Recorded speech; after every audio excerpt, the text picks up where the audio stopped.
हम इस समय पूर्वी दिल्ली लोकसभा क्षेत्र में हैं, जहां से भाजपा ने हर्ष मल्होत्रा जबकि आम आदमी पार्टी ने इंडी गठबंधन की ओर से कुलदीप कुमार को टिकट दिया है।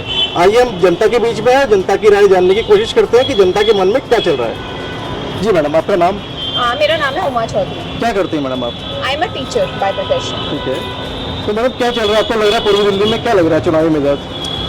देखिए, मुझे ऐसा लगता है कि बिकॉज ऑफ द मोदी लहर आई थिंक बीजेपी ही आएगी। हम हमेशा अपना एरिया देखते हैं, पर मुझे ऐसा लगता है कि हमें कंट्री में देखना चाहिए, पूरी कंट्री में कितनी डेवलप हुई है और किसकी वजह से हुई है। मेरे को ऐसा पर्सनली लगता है कि it is because of our prime minister Modi. So I am giving the vote on his name and I think most of the people are giving vote to BJP on his name. जैसे कि आपने देखा होगा पहले चरण का जो चुनाव हुआ है, फर्स्ट फेज का इलेक्शन जो हुआ है, उसमें वोटिंग परसेंटेज डाउन हुआ है। I think there are two reasons. लोग थोड़े से रिलक्टेंट हो गए क्योंकि सबको पता है कि मोदी ने आना ही है, तो हमारा वोट देना ना देना कोई बात नहीं, मोदी को सब दे ही रहे हैं तो मोदी जीत ही जाएंगे।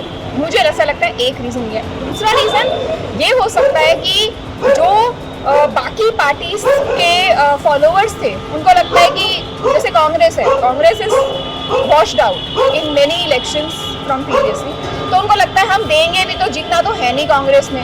तो मुझे लगता है either of the reason can be the thing कि वोट परसेंटेज डाउन हुई है। बट मुझे लगता है कि अभी कल वाले इलेक्शन में I think the voting percentage अगर ज़्यादा नहीं हुई तो मेरे को लगता है कम नहीं होगी, ऐसा मुझे लग रहा है। बाकी आई डोंट नो। अच्छा, अपोजिशन कह रहा है, विपक्ष कह रहा है कि पहले चरण में वोट परसेंटेज डाउन गया है क्योंकि बीजेपी और मोदी के पक्ष में लहर रही है। ठीक है। अब उसका लॉजिक ये दे रहे हैं कि बीजेपी इसी वजह से पूरे इलेक्शन को पोलराइजेशन पे ले जाना चाहती है, ध्रुवीकरण करना चाहती है। इसलिए कुछ दिन पहले मोदी जी ने एक स्टेटमेंट दिया कि आपका हक मारकर ये कुछ विशेष वर्ग को फायदा पहुंचाना चाहती है कांग्रेस अगर सरकार में आती है, जो ज़्यादा बच्चे पैदा करते हैं। अब कोर्स वो निशाना किस तरफ था ये सब जान गए, तो इस बारे में आप क्या कहेंगे कि ऐसा है पोलराइजेशन का मोदी जी का या बीजेपी का एजेंडा रहता है कि नहीं रहता है? मुझे ऐसा तो नहीं लगता कि ऐसे पोलराइजेशन रहता है, बट ठीक है। देखिए, हर पार्टी का ना अपना एक वोट बैंक होता है।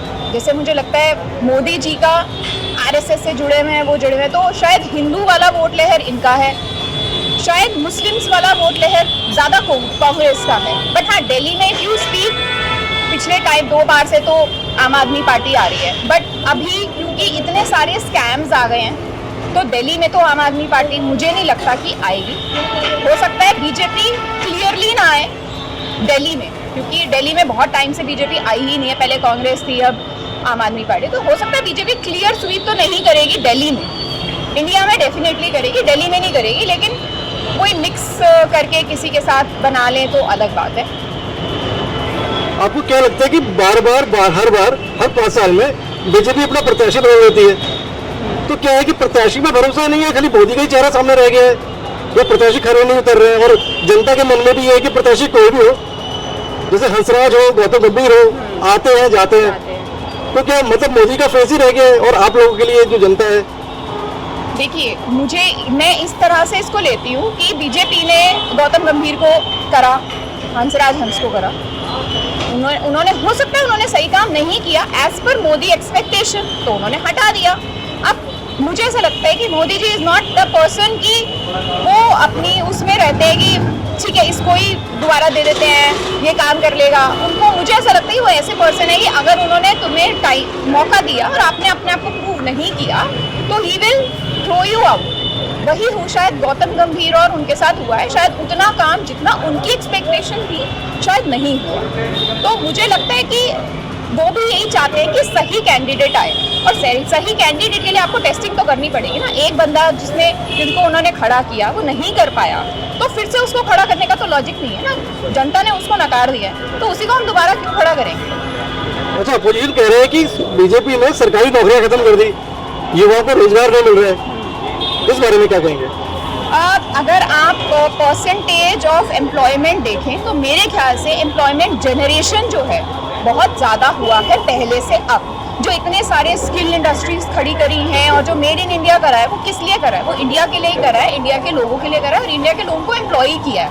मुझे समझ में नहीं आ रहा है ये कौन सा परसेंटेज निकल के आता है जिसमें वो कहता है कि बेरोजगारी बढ़ गई, बेरोजगारी बढ़ गई। नंबर्स तो वो नहीं बोलते हैं।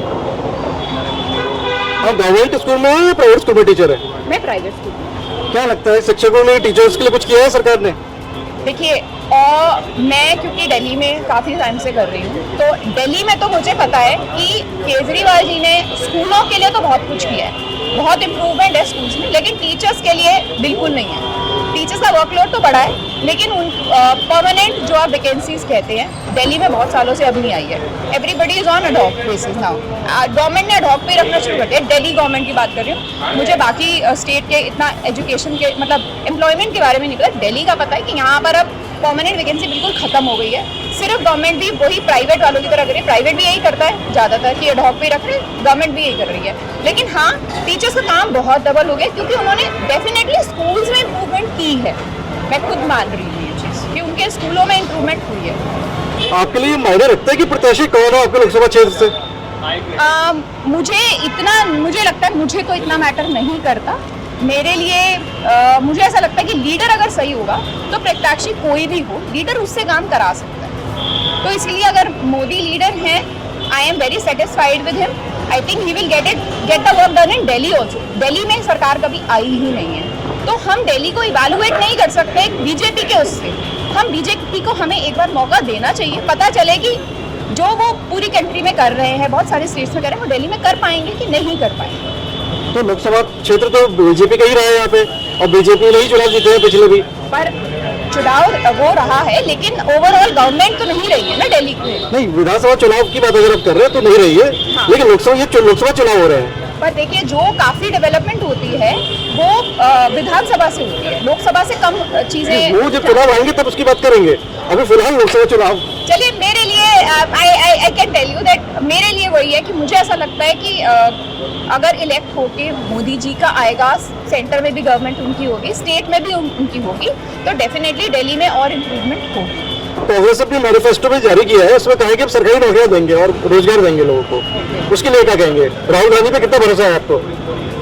राहुल गांधी का तो भरोसा मिल तो उतना ही है जितना सबको है, आपको भी पता ही है कितना है। उनके जो कहते हैं उनको खुद ही नहीं पता एक्चुअली वो क्या कह रहे हैं, तो उनके कहने पे तो मुझे बिल्कुल भरोसा नहीं है, क्योंकि मुझे पता है कि उनको खुद की नॉलेज नहीं है। वो खुद ही कुछ भी बोलते हैं और कुछ भी मतलब करते तो खैर कुछ भी नहीं है। और कांग्रेस इज नाउ आउटडेटेड, मतलब they are not going to win. वो कितनी भी यात्राएं कर लें और कितना भी कुछ कर रहे हैं, तो वो तो नहीं आएंगे। उनके पास ना कोई अब ढंग से फेस बचा है, ना कोई ढंग से काम करने वाला बचा। शीला दीक्षित जी थी, उन्होंने बहुत काम किया था दिल्ली में, स्कैम भी किए थे साथ में, लेकिन हाँ काम भी किया था, डेवलपमेंट नजर आई थी। यही बात बीजेपी और कांग्रेस की अगर हम बात करें तो ये बात कांग्रेस बीजेपी के लिए कहती है कि पीएम मोदी ने भी वादा किया था 15 लाख आपके अकाउंट में आएंगे। मैं आपसे जानना चाहूँगा, आपके अकाउंट में आए क्या? आप कुछ सोच के देखिए, इंडिया की कितनी पॉपुलेशन है, क्या पॉसिबल है कि 15 लाख आ जाएंगे? 15 लाख उन्होंने कैसे कहा था? क्या उन्होंने कहा था कि अगले महीने आपके अकाउंट में 15 लाख रुपए आ जाएंगे? क्या उन्होंने बोला? कब तक आ जाएंगे? क्या उन्होंने ये बोला था कि 15 लाख आएंगे? देखिए, 15 लाख देने का एक और तरीका है। उन्होंने जैसे योजनाएं शुरू करी हैं, उसके थ्रू आपके अकाउंट में आ रहे हैं, मान लीजिए 1000 रुपए आ रहे हैं 3 महीने में, या उसको जोड़ के में भी हो सकता है। लेकिन 15 लाख आएंगे और अगले महीने आएंगे, कल आ जाएंगे, ऐसा तो उन्होंने बिल्कुल नहीं बोला। लेकिन हाँ, धीरे धीरे रिलीज जैसे करते हैं चीज़ें, विमेन के लिए शुरू करें या ओल्ड एज के लिए शुरू करें, धीरे धीरे जब देते हैं वो मैं मान सकती हूँ कि हाँ टोटल मिला के 15 लाख आ सकते हैं। लेकिन मुझे नहीं लगता कि he meant that, and I don't think कि इट इज़ पॉसिबल। चाहे वो अगर 1000 रुपये भी मैं कहूँ कि हर बंदे को इंडिया के 1000 रुपये हर महीने मोदी जी देंगे, वो ये कह देंगे, तो वो गलत है, वो पॉसिबल ही नहीं है। हमारी अभी डेवलपिंग कंट्री है, डेवलप्ड कंट्री नहीं है। We can not afford that expenses. अच्छा, मान लीजिए मोदी जी 2 दिन की आपको चॉइस है कि मैडम आप ही संभालिए, मैं तो जा रहा हूँ बाहर विदेश, अब आप ही पीएम आप संभालिए, तो आप क्या करेगी? आप क्या बदलाव लाएंगी जो मोदी जी नहीं कर पा रहे? पहली बात तो मैं उस पोजीशन में अपने आप को सोच नहीं सकती, क्योंकि जो काम जितना काम वो कर रहे हैं मैं तो नहीं कर सकती। और फिलहाल मेरे दिमाग में ऐसा बिल्कुल नहीं, कुछ भी नहीं है मेजर फंडा जो मुझे लगता है कि मैं ठीक कर पाऊंगी। मुझे लगता है slow and steady he is doing the development. पिछले 10 साल से एक दिन में कोई भी डेवलपमेंट नहीं कर सकता। 50 साल कांग्रेस ने, 70 साल कांग्रेस ने लगाए, कितना डेवलपमेंट हुआ? तो 70 साल आप बीजेपी को भी दो ना, मोदी को भी दो, तब आप कहो, तब आप इसको इवैल्यूएट करो। 70 साल से आप थे, इतना कुछ स्कैम भी हुए, इतना कुछ हुआ, डेवलपमेंट हुई लेकिन उतनी नहीं हुई जो 10 सालों में हुई है। तो आप भी मोदी जी को 70 साल दीजिए, 70 साल के बाद इवैल्यूएट करेंगे कि कांग्रेस ने क्या किया और बीजेपी ने क्या किया। भारत न्यूज़ लाइव से जुड़ने के लिए इसे लाइक, सब्सक्राइब और बेल आइकन दबाएं।